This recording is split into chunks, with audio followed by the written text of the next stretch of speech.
நேசரேவும் பாதம் அமர்ந்து ஆராதிப்பேன். உன் தாசனின் பங்காகவே ஏற்றிடுமே என் வாழ்வின் மொழியே. ஆராதனை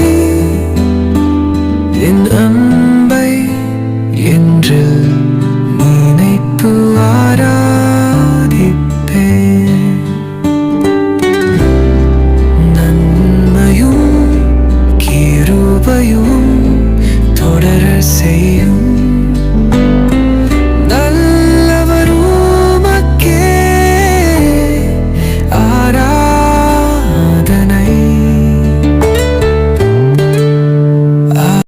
ஹல்லேலூயா. சீயோன் வேதாகம ஆய்விற்கு அன்போடு கூட இயேசு கிறிஸ்துவின் நாமத்தில் உங்களை வரவேற்கிறேன். இன்று தினத்திலும் சங்கீதங்களின் புஸ்தகம் அதிகாரங்கள் 41 முதல் 45 அதிகாரங்களிலுள்ள வசனங்களை தியானிக்க சர்வ வல்லமையுள்ள தேவன் நமக்கு கிருபை பாராட்டுவாராக. 41வது அதிகாரத்திலே சிறுமைப்பட்டவன் மேல் சிந்தையுள்ளவன் பாக்கியவான், தீங்கு நாளில் கர்த்தர் அவனை விடுவிப்பார். கர்த்தர் பரிசுத்தத்துக்கு மகிமை உண்டாவதாக. கர்த்தர் அவனை பாதுகாத்து உயிரோடே வைப்பார். பூமியில் அவன் பாக்கியவானாயிருப்பான். அவன் சத்துருக்களின் இஷ்டத்திற்கு நீர் அவனை ஒப்புக்கொடீர். நாம் சிறுமைப்பட்டவன் மேல் உள்ள சிந்தை உள்ளவன் பாக்கியவான். சிறுமைப்பட்டவர்கள், இந்த சின்ன சிறியவர்களுக்கு நீங்கள் எதை செய்தீர்களோ அது எனக்கே செய்தீர்கள் என்று ஆண்டவராய் கிறிஸ்துவானவர் சொன்னார். அது பசியாக இருந்த ஒரு மனிதனுக்கு, தாகமாக இருக்கிற ஒரு மனிதனுக்கு, வஸ்திரமில்லாத ஒரு மனிதனுக்கு, சிறைச்சாலையில் அடைக்கப்பட்ட ஒரு மனிதனுக்கு, பலவிதமான வியாதிகள் இருக்கிறதான நாம் போய் பார்த்து அவர்களுக்கு செய்ய வேண்டிய காரியங்களை செய்யும் பொழுது கர்த்தர் அதை தனக்கே செய்ததாக எண்ணுகிறார். ஆனால் உலகத்தின் காரியங்கள், படுக்கையின் மேல் வியாதியாக கிடைக்கிற அவனை கர்த்தர் தாங்குவார் என்று எழுதப்பட்டிருக்கிறது. ஆனால் இந்த தாவீதுடைய வாழ்க்கையிலே வியாதி வந்த பொழுது, தீராத வியாதி அவனை பிடித்து கொண்டது. படுக்கையில் கிடைக்கிற அவன் இனி எழுந்திருப்பதில்லை என்று சொல்லி அவனுடைய பிராண சிநேகிதர்கள் சொன்னார்கள். அவனுக்கு சொந்த ஆலோசனை கொடுக்கிறதான அந்த மனிதர்கள் கூட அப்படி சொன்னார்கள். ஆம், அந்த காரியங்கள் தாவீதுக்கு மிகுந்த வேதனையை கொண்டு வந்தது. என் பிராண சிநேகிதனும் நான் நம்பினவனும் என் அப்பம் புசித்தவனுமாகிய மனுஷன் என் மேல் குதிகாலை தூக்கினான். ஆண்டவராய் கிறிஸ்துவானவரும் யூதாஸ் காரியத்தை காட்டி கொடுக்கும் பொழுது இந்த வசனத்தை சொல்லி இந்த யூதாஸ் காரியத்தினுடைய காரியங்களை குறித்து அவர் விளக்கி சொன்னார். கர்த்தர் பரிசுத்தத்துக்கு மகிமை உண்டாவது. நமக்கு விரோதமாக எத்தனையோ காரியங்கள் சம்பவித்து நமது சிநேகிதர்களே, உறவினர்களே நமக்கு எதிராக பல காரியங்களை செய்து கொண்டிருக்கலாம், சொல்லி கொண்டிருக்கலாம். ஆனால் அந்த நேரத்திலெல்லாம் கர்த்தருடைய சமூகத்தில் அதை ஒப்புக் கொடுக்க வேண்டும்.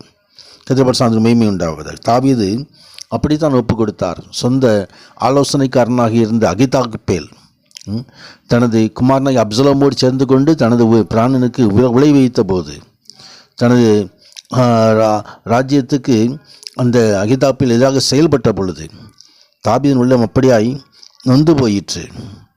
ஆனாலும் கர்த்தர் மேல் உள்ள நம்பிக்கை, என் சத்துரு என்மேல் ஜெயம் கொள்ளாததினால் நீர் என்மேல் பிரியமாயிருக்கிறேன் என்று அறிவேன். கர்த்தர் பரிசுத்தத்துக்கு மகிமை உண்டாவதாக. தொடர்ந்து 42வது சங்கீதத்திலே ஆத்துமாவை குறித்ததான காரியங்களை தாவீது வெளிப்படுத்தியதை குறித்து பார்க்கிறோம். என் ஆத்மா ஜீவனுள்ள தேவன் மேல் நம்பிக்கையாயிருக்கிறது, தாகமாயிருக்கிறது. ஆண்டவரை தாகத்தோடு தேடுகிறதான தாவீது கர்த்தர் பரிசுத்தத்துக்கு உலகத்தின் ஜனங்களெல்லாம் பரியாசம் செய்யலாம், ஆனாலும் ஆண்டவரது சமூகத்தில் தனது ஆத்துமாவை அர்ப்பணிக்கிறதான தாவீதை பார்க்கிறோம்.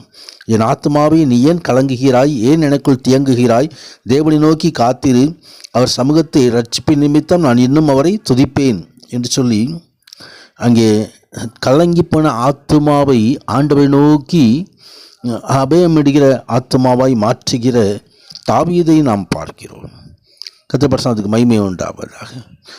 ஆம், தொடர்ந்து 43வது சங்கீதத்திலும் தேவனே நீர் என் நியாயத்தை விசாரித்து பக்தி இல்லாத ஜாதியாரோடு எனக்காக வழக்காடி சூதும் அநியாயமுள்ள மனுஷனுக்கு நீ தப்புவியும் என்று சொல்லி ஆண்ட சமூகத்திலே விண்ணப்பிக்கிறதான காரியத்தை குறித்து பார்க்கிறோம். கர்த்தர் பரிசுத்தத்துக்கு மகிமை உண்டாவதாக. இங்கேயும் தாவீதினுடைய ஆத்துமா கலங்கி போய் நின்ற வேளையிலே ஆண்டவரை நோக்கி, உமது வெளிச்சத்தையும் சத்தியத்தையும் அனுப்பியருளும், அவைகள் என்னை நடத்தி பரிசுத்த பருவத்திற்கு உமது வாசஸ்தலத்துக்கு கொண்டு போகும் என்று சொல்லி ஆண்டவர் சமூகத்திலே தன் ஆத்மாவை ஒப்பு கொடுக்கதான தாவீதை குறித்து பார்க்கிறோம். 44வது அதிகாரத்திலே, தேவனே, எங்கள் பிதாக்களுடைய நாட்களாகிய பூர்வ நாட்களில் நீ நடப்பித்த கிரியைகள் அவைகளெல்லாம் எங்களுக்கு அறிவித்தார்கள், அவைகள் எங்கள் காதுகளால் கேட்டோம் என்று சொல்லி இங்கே சங்கீதக்காரர் சொல்கிறதை குறித்து பார்க்கிறோம். தேவனே, நீர் என் ராஜா, யாக்கோபின் ரட்சிப்பை கட்டளையிடும். கஜபர்சாந்துக்கு மகிமை உண்டாவதாக. ஆம், அநேக காரியங்கள் கர்த்தர் நம்மை தள்ளிவிட்டதைப் போல தோன்றலாம். சோதனை நேரங்களில், பலவிதமான வேதனை நேரங்களில், ஆனால் கர்த்தர் நம்மை நடத்துகிற தேவன். கர்த்தர் மகிமை உண்டாவதாக. இதனிடத்தின் அங்கலாய்ப்புகள் எல்லாம் சங்கீதக்காரர் இங்கே சொல்லிவிடுகிறதை குறித்து நாம் பார்க்கிறோம். 45வது சங்கீதத்திலே, இருதயம் நல்ல விசேஷத்தினால் பொங்குகிறது, நான் ராஜாவை குறித்து பாடின கவியை சொல்லுகிறேன், என் நாவு விரைவாக எழுதுகிறவண்டே எழுத்தாணி என்று சொல்லி அங்கே தேவனுடைய மகிமையை குறித்து சொல்லுகிறதை குறித்து பார்க்கிறோம். கர்த்தர் மகிமை உண்டாவதாக. தேவனே, உமது சிங்காசனம் என்னென்றைக்கும் உள்ளது. இயேசு கிறிஸ்துவிலே இந்த வாக்கியங்கள் நிறைவேறுகிறதை நாம் காண முடியும்.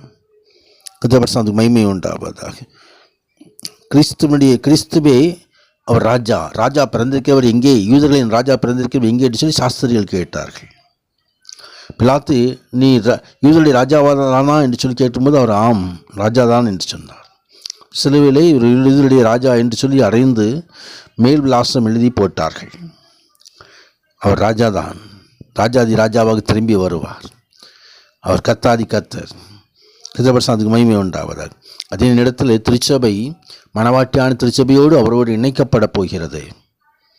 அந்த மணவாட்டியான திருச்சபையில் நாமும் இணைந்து கொள்ள வேண்டும்.